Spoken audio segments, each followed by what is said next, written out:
Yo, what is going on, everyone?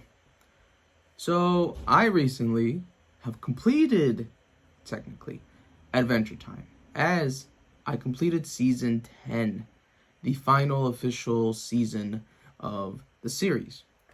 Now, there still is Distant Lands and Fiona and Cake, but this is technically the end of the show. And after every season, I always do a summary review of it just to capture this version of myself's raw and authentic view of it. So if you haven't seen any of the reactions or the reviews, you could go somewhere here. There's a playlist down there on my channel. Do whatever you gotta do. Alright, let's get into the season 10 review of Adventure Time. Well, we are finally here. After a potentially shaky and polarizing season 9 in terms of the development and plot lines that I had looked forward to, it was the first time I had entered a season anxiously, ever since season 1 and 2. So, how was the final season of Adventure Time? I have to say that this may be an unpopular and not a desired next sentence one wants to hear, but I think this final season was satisfactory. It accomplished what it was supposed to do, tackled other loose ends, and still managed to have one of the most unique and satisfying finales with its usage of the future and retelling plot device.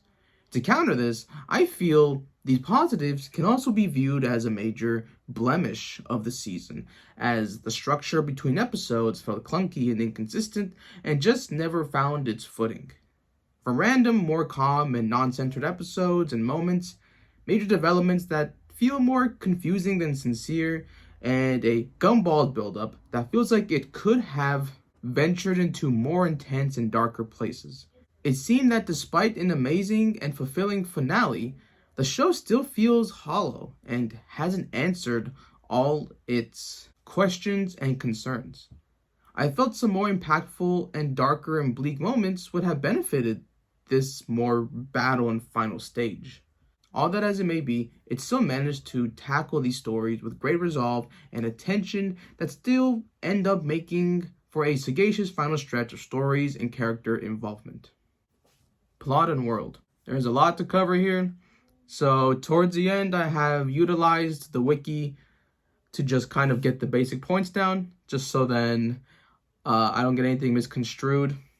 So, we have a 1 month time skip as Finn is still traumatized by the fight and killing of Fern. So much that Finn is not fighting or slaying monsters, which is messing with missions and their usual jobs. He comes across HW as the creature gets away. They work together and slay Grumbo, which seems to be activated by the Candy Kingdom. After a surprise kiss, the stranger, or known as now Mr. G, is presented, with even more ideas utilizing the Grass Blade curse. The rare pairing of BMO and Ice King, they do business factory stuff. Then the end connects BMO with Mr. G as she sells him Finn's teeth. Flame Princess gets signed to a rap battle contract thing where she still faces connection issues with her father. We dive deeper into PB's backstory and origin of creating people. It is then revealed that this stranger and the one who gave BMO the cup was not Martin or the King of Wu, like I had theorized, but her Uncle G. They also bring in an aunt and a cousin. It turns out that they began to become evil and greedy and wanted to eliminate Bonnie when she created them. The serum they were going to use gets put onto themselves, and they turn into kind of dumber versions of candy, which PB has left them in that state after potentially being threatened by it. So this cup ends up being Uncle G's cup and triggers a Candy Kingdom lockdown. Finn is now 17, finding his stride. The harem is there, but they get infiltrated by the Grass Knight from a few episodes ago. They fight in a silly game way, but we still have the magnificent reveal of Uncle G from being in the Trojan horse. He reviles PB because he left them in that state for 300 years. This then connects to LSP resetting the world, as the Gum family were brought back because this turned everyone into their original form. They leave, but state how powerful they are and have become. Tree Trunk's past of her marriages and love is shown. Marceline and her father reconnect, but there really isn't any developments or different outcomes. We bring back Joshua and Margaret as we discover their own house and the tapes. This apartment is stuck in a time loop where the ghosts and experiences in the past are stuck. Jake experiences his own birth, and there's something off. Then the blue monster from last season is present and takes Jake away. Finn and IK make a magazine while Jake is gone. So we do pick up the alien storyline again. Jake is told that Warren Ambersand is his alien father, as he needed a host to continue his stretchy powers. It does bring up some questions on if Joshua was originally one or if he got infected with it and then gave birth to Jake. So it feels like a plot hole, but we're not sure. Jake accidentally blurts out about his family, so he stands up to Warren by stealing his belt and gets back his drained powers and throws him into a black hole, but is left stranded in space. Jermaine and Finn go to Mars to look for Jake and encounter Betty and Kingman. Now, they enter a mental trial test to learn about loss and fears, and Betty does not learn from this, and she wants to pursue Simon even more, and she wants to summon Gulb. I think that's how you say his name. Sorry if it's not. It seems war is on the rise between Gumball and PB. Both think they are being forced to fight. Finn goes to be a peacemaker, but gets attacked by Fern. Eventually they stop, and Gumball and him have a conversation.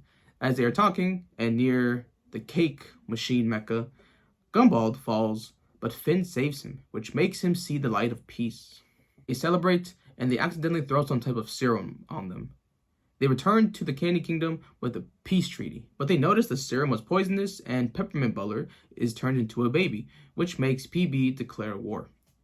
Now, this entire scheme of peace was actually premeditated from Aunt Lolly, as they never had intentions of peace and were going to attack anyways. They also bring in almost every villain that has hated the Candy Kingdom, or Finn, so now we officially enter the Gum War. Suddenly, we are in the distant future. Roughly 1,000 years later, after the outcome of the Gum War, two friends named Beth and Shermie rediscover a old mechanical arm, and the two decide to visit the King of Ooh, who in this time is BMO. And now, BMO is retelling the story of the Gum War. PB acquires allies, as we've seen throughout the show: Marceline, Flame Princess, HW, Lemon Grab, all of them. Finn tries to convince her to give Gumball one last chance to surrender before the fighting starts. As a last-ditch attempt to stop the war, Jake unleashed the Nightmare Juice given to him and Finn by Nightmare Princess from the Orb episode, forcing him, Finn, PB, Gumball, and Fern into a hallucinatory slumber. After the four of them wake up from their dream, Fern begins to deteriorate in the real world and is returned to his original form. PB apologizes to Gumball for not respecting his vision of the Candy Kingdom. Gumball fake accepts her apology and agrees to end the conflict, intending to betray her, but is tripped by Aunt Lolly and once again doused with his own solution, turning back into a punch bowl. Lolly accepts the peace agreement in his place, and PB proclaims that the two kingdoms shall live in harmony. However, they are all interrupted by the sudden arrival of Normal Man and Gulb. Finn, Jake, Normal Man, and Ice King attempt to snap Betty out of her trance until she can help them banish Gulb. The remaining Gumball Guardian attempts to restrain the monster, but is mutated into another monster. The other mutated monster attacks PB and Fern. Marceline temporarily releases her vampire form, transforming into a more monstrous form, and is able to destroy the mutated creature before it can cause further harm. The two laugh, and they kiss. Inside Gulb, Ice King and Betty are slowly digested and broken apart into their essential forms. Simon and Betty embrace each other as the space they are trapped in begins to shrink. Jake, transforming into his blue alien form, tries to stop them, but the treehouse is destroyed with BMO inside. BMO begins singing Time Adventure, which creates an invisible force field that prevents Gulb's mutated creatures from touching them, as the globe's essence is vulnerable to music. Betty decides to stay behind as a sacrifice and use the ice crown, which was restored in its essential wishing form, to wish the globe out of existence. When this doesn't work, she wishes instead that Simon is protected at all costs. Fern begins to disintegrate, and Finn promises to plant him in the remains of the tree fort before he dies. Finn and Jake planting the seedling together, which causes a massive new tree to sprout, with the remade Finn sword lodged at the top. In the future, Beth, Shermie go looking for Finn and Jake's tree fort and the remains of it. In the past, Finn and Jake are relaxing with the musical. She then sings to them the end credits theme, a montage play showing what all the characters are doing. Jake and Lady Rainicorn exploring dimensions. Lumpy Space Princess is crowned the queen of Lumpy Space. Ice Thing, I think that's what they call it. And Turtle Princess get married. PB and Lolly taking care of Nettie. Simon is there with Prismo and the Cosmic Owl looking for a solution for Betty. Princess and Nectar are homies. Marceline, PB living together, and Minerva and the humans coming to live in Ooh. Back in the future, Beth and Shermie can be seen exploring the remnants of Finn and Jake's old tree fort. They climb the massive tree that has sprouted from Fern's seedling, and after pulling the remade Finn sword, strike a very familiar pose, similar to Finn and Jake at the end of the show's opening. After Shermie says, "Oh yeah," with lying next to him, the sword shines, ending the episode and the series. And that was season 10 of Adventure Time. Characters. So another shorter season. So this means characters kind of have to make their mark. And this was the first season, me besides last season as well. But there wasn't one that I was like, this is the clear, guaranteed character that is the main focus of the season. There's not one that captures my heart, but there's still some really solid performances here. Betty, I think just her craziness and her dedication. I do wish that one episode was a bit better because it was more abstract and theoretical. But nonetheless, I think that her passion for Simon got to where the finale was. Literally summoned a god. So that's pretty insane. Uncle G, I don't think he's a good person, but I think he made for a solid and fine final antagonist in a way to still bring Bonnie and her history back into the fold of things. And it even brings back the Elements plotline, which I felt really didn't have much lasting power, but yeah, we get the Jake's form and Uncle G from there. So nice developments, even though he was pretty polarizing. HW, not really a big presence besides like the first episode and then maybe some appearances scattered through the season. And then in the final sequence, yeah, just kind of with her arrows doing her thing. I don't know, she's just a reassuring presence, and there's just a feeling that I think she might be best girl. I don't know why, but I really, really do enjoy her when I see her. Her voice is like nerdy, but like I'll get weird. And number 3, we got Jake, the alien, the star child, the something. And he has a lot of development. And I didn't think that the show was going to continue the plot line of that. I thought we were just stopping after Abstract, and that's was going to be it. So it's nice that they're giving this and him more of a fleshing out, if you will. I still think there still remains a lot of questions with it.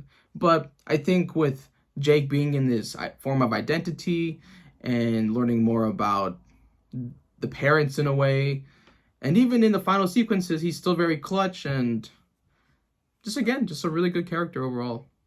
And plus, I'm biased. I love the color blue. So, Blue Jake is goated. Number 2, we have Fern. Fern is interesting because he kind of plays alongside the curse with Uncle G. So he's always fighting Finn, and it always feels there's this never-ending tension between the two. And you still learn more about his pain, about everything. And in that one episode, again, where it's the dream sequence, they uncover the curse and they destroy it and they put an end to it, but that also kind of means putting an end to Fern, as he accepts everything. In the end, he saves PB, or at least tries to. He's really heroic in those last moments, and then just for him to die, the show having an actual death, it's pretty great. Definitely deserves it, and even though I think it's maybe an arc that kind of went on a little too long, I still think it's a great story and a great character. And number one, kind of weird, I think, but it's Princess Bubblegum. This might be symbolic of the way that I love this character. Probably my favorite character of the entire series. This one, we get her background, her origins. She kind of reconnects with Marceline. Actually, no, she does reconnect with Marceline. She's more in a position of war, of being a boss man lady, commanding. So you see that side of her, a more stern, focused side. Just kind of get everything from her. And it's funny because as an outsider, before watching the show, I had kind of been spoiled that, oh, she's a war criminal. She's a horrible character. I hate her. I don't know. And I'm watching this and I'm like, yeah, I think she does some questionable things every now and then, sure. But, you know, I think there's much more characters you can hate in the show than her. Again, she's a leader. I don't know what you got to do. Sometimes you're not going to be in the best light. Sometimes you won't do the things that are the most moral. But to make her out to be, you know, some top villain or an enemy or something, it just doesn't sit right with me. To me, she's just a great spirit. Yeah, she kind of has to make rough decisions, and I think the way that her kind of kingdom is orchestrated, yeah, maybe a little bit morbid. I don't know. It's not this thing where she's irredeemable or she's tyrant or anything. Again, I think she has bad tendencies as a leader, but I don't think that equates to being evil or to being, you know, demented or demonic, whatever people are saying.